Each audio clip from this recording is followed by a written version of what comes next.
En gang imellem skifter livet retning. Vi oplever ting, der gør os glade og gør os vrede. Når dem, vi omgås, ændrer sig, kan vi blive bekymrede.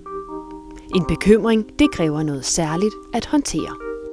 Forældre, fagpersoner og andre tæt på er ofte de første til at bemærke, hvis en ung ændrer adfærd. Det er utrolig svært at vurdere, hvor er den unge henne. Som fagperson er man ofte i tvivl om, hvornår man skal reagere. Stærke holdninger til samfundet er helt normalt, når man er ung. Men for nogen udvikler de holdninger sig ekstremt. Og der er der nogen, der stikker ud en gang imellem.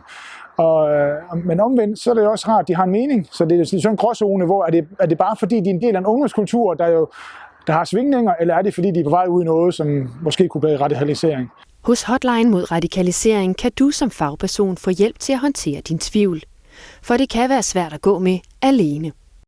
Der kommer jo fra tid til anden nogle grumme historier om, hvad der sker med unge mennesker, når de bliver radikaliseret. Og det fylder jo også hos en selv. Er du bekymret for en, du holder af? Så ring til Hotline mod radikalisering. En telefonrådgivning, hvor du kan få råd og vejledning fra erfarne rådgivere.